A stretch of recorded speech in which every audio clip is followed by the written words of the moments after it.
하나님 아버지와 우리 주 예수 그리스도를 쫓아 은혜와 평강이 오늘 모이신 여러분과 함께 하기를 주님의 이름으로 축복합니다.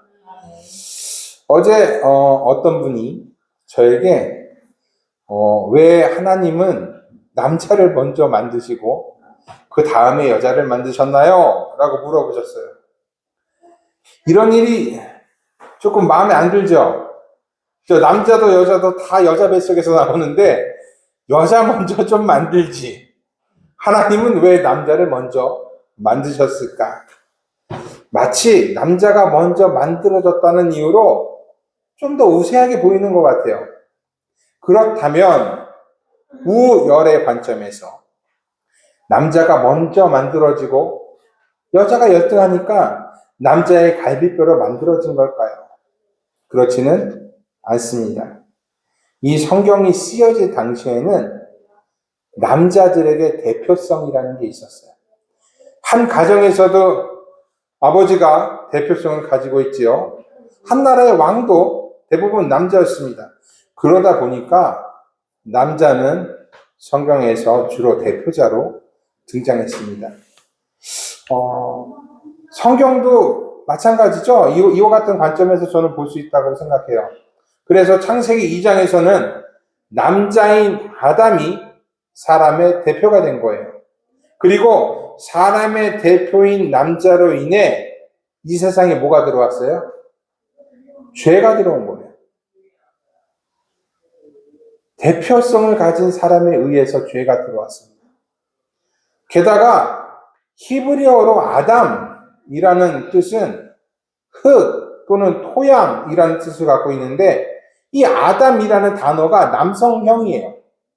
성수격의 남성형이에요. 이외에도 많은 이유가 있습니다.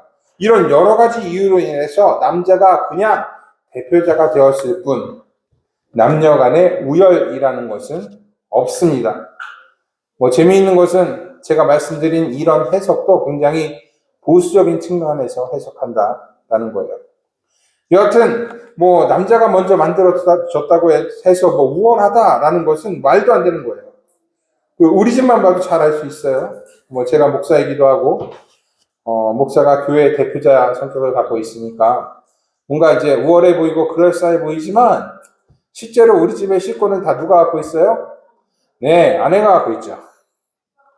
여러분도 마찬가지죠? 그죠? 우리 남자들 그렇듯해 보여요. 하지만 보이기만 그렇게 보일 뿐입니다. 그런데 예전에는 안 그랬어요. 집 안에서든 밖에서든 남자에게 힘이 있었습니다. 그리고 어른이 되면 될수록 더욱 힘이 있었어요.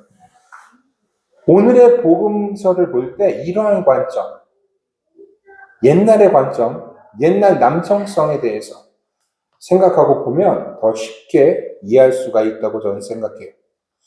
오늘의 복음서는 남녀 간의 이혼 문제를 다루고 있어요. 남자가 이혼 증서를 써서 자신의 아내를 버리는 것에 대한 문제입니다. 하지만 실제로 이 문제는 이혼에 대한 문제는 아니에요. 이혼 문제가 앞에 있지만 이혼에 대한 것이 아닙니다. 이 이혼 문제 뒤에는 여러 가지가 들어가 있는데 그 중에 하나가 정치적으로 민감한 문제가 하나 들어가 있어요. 세례 요한이 죽음을 당하게 된 일, 바로 분봉왕 헤롯의 이혼 문제입니다. 오늘 복음서 2절 말씀이에요. 바리새인들이 예수께 나와 그를 시험하여 묻되 사람이 아내를 버리는 것이 옳으니까. 바리새인들이 예수께 이혼 문제를 들고 온 이유, 그것을 마가복음은 예수님을 시험하기 위해서라고 말하고 있어요. 오늘 마가복음 10장이 복음서죠. 마가복음 6장에는 세례 요한의 죽음이 쓰여져 있습니다. 세례 요한이 어떻게 했어요? 분봉왕 헤롯을 비판했습니다. 헤롯의 이혼 문제를 비판했어요. 그가 동생의 아내를 자신의 아내로 맞이하기 위해서 자신의 아내와 강제로 이혼했기 때문에 그렇습니다. 성서에는 쓰여져 있지 않지만 헤롯에게 이혼당한 사람은 그 남쪽에 나바테아라는 큰 강대국이 있어요. 그 강대국의 공주였습니다. 그리고 이 이혼으로 인해서 유다는 후에 나바테아와의 전쟁의 위험에 빠지게 됩니다. 물론 전쟁 직전까지만 갔어요. 그래도 굉장한 위험에 빠지게 되었습니다. 이를 예상한 세례 요한은 율법을 들어서 헤롯을 강하게 비판했어요. 그리고 강하게 비판한 결과가 뭐예요? 죽음을 맞이하게 되었습니다. 당시 이 일을 모르는 사람은 없었어요. 그런데 바리새인은 세례 요한이 죽은 일, 이 문제를 갖고 예수님 앞으로도 옵니다. 예수님도 세례 요한처럼 죽이고자 했던 거예요. 예수님은 이러한 그들에게 이렇게 묻습니다. 모세가 어떻게 너희에게 명하였느냐? 그러자 그들은 모세는 이혼 증서를 써주어 버리기를 허락하였나이다 라고 대답합니다. 정치적으로도 율법적으로도 완벽한 답변이었습니다. 분봉왕 헤롯의 신기를 건드리지도 않고 모세의 율법도 고수할 수가 있는 것이었어요. 그러나 예수께서는요, 그들의 생각에 동의하지 않으셨습니다. 5절의 말씀이에요.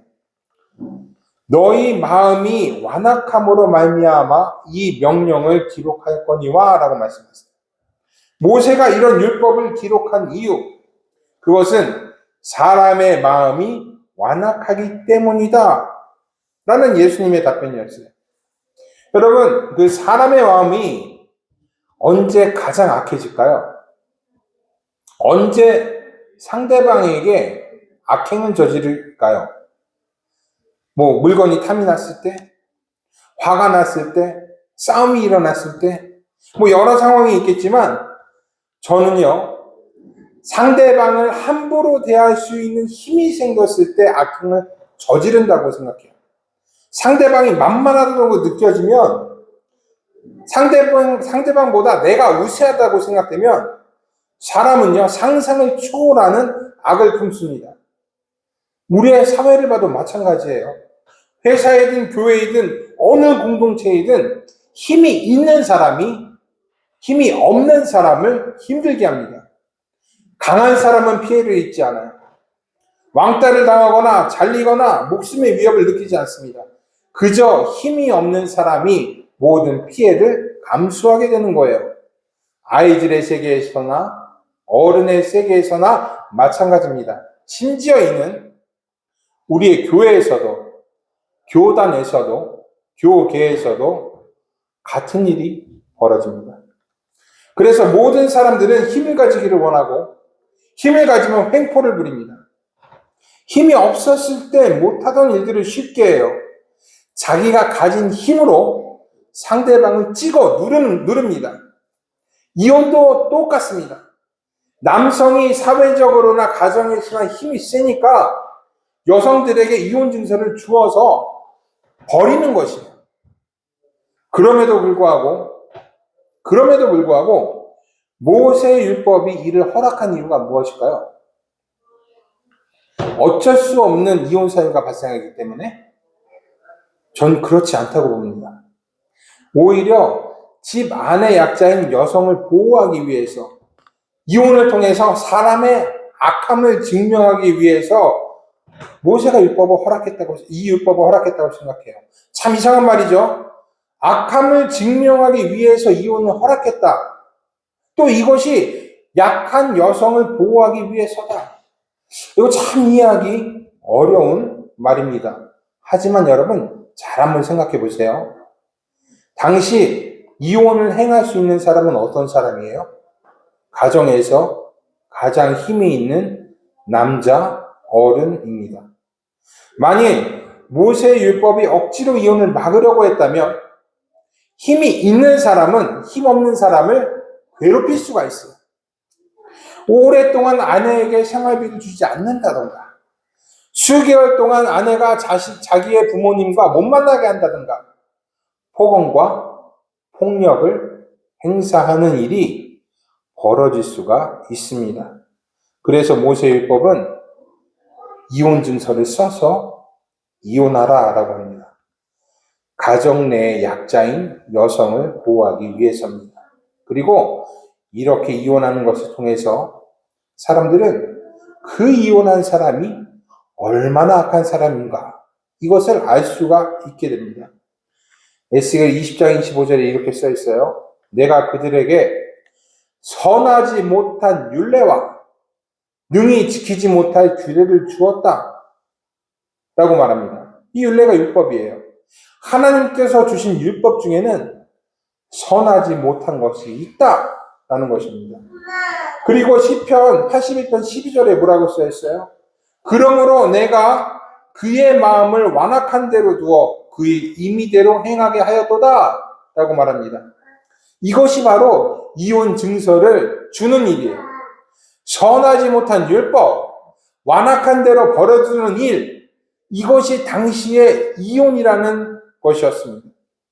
그래서 성경의 이혼을 지금과 같은 개념에서 이해해서는 안 돼요. 강한 사람이 약한 사람을 억누르는 것, 피해를 입히는 것, 자신의 악을 드러내는 것, 이것이 성경에서 말하고 있는 이혼인 것입니다. 그리고 예수께서는 참 하나님의 뜻, 이 결혼에 대한 하나님의 뜻을 말씀하십니다. 모세 율법에 세워지기 이전 하나님께서 인간을 창조하시고 뭐라고 명령하시는지를 말씀하시는 거예요. 그것이 오늘의 본문 6절에서 9절까지의 말씀입니다.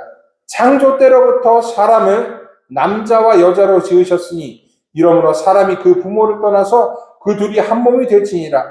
이러한즉 이제 둘이 아니요 한 몸이니 그러므로 하나님이 짝 지어주신 것을 사람이 나누지 못할지니라.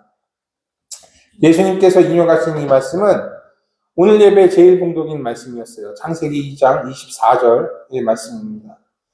예수님께서는 모세 율법보다 훨씬 이전에 있었던 하나님의 명령, 결혼에 대한 하나님의 참뜻을 말씀하십니다. 그리고 바리새인들의 이 시험을 너끈히 물리치세요. 오늘의 설교 제목은 억강부약입니다. 강한 사람을 억누르고 약한 사람을 돕는 것. 이것이 우리 기독교인의 할 일입니다. 가정이든 사회이든 학교이든 우리가 높은 자리에 있든 우리는 모든 강한 것을 제압하고 약한 사람을 도와야 합니다. 이것이 예수님께서 당시의 이혼 제도를 통해서 우리에게 가르쳐주고 있는 일입니다. 예수께서는 오늘의 본문 11절 12절에서 누구든지 그 아내를 버리고 다른 데에 장가드는 자는 본처에게 간음을 행하며 또 아내가 남편을 버리고 다른 데로 시집가면 간음을 행함이니라 라고 말씀하십니다. 이 또한 굉장히 재밌는 말씀이에요. 아내가 남편을 버린다. 당시의 가정에서는 쉽게 볼 수 있는 일이 아니었어요. 그러나 이런 일이 전혀 없는 것은 아닙니다. 분봉왕 헤롯의 아버지, 그러니까 가장 힘이 셌던 헤롯 가문의 가장 힘이 셌던 헤롯 대왕에게는 여동생이 하나 있었어요. 그리고 헤롯 대왕은 자신이 죽고 나서 이 자신의 땅을 4곳으로 나누는데 그 중에 하나를 누가 받아요? 여기 있는 여동생이 받습니다. 여기 땅 보이죠? 어디 땅을 받았는지.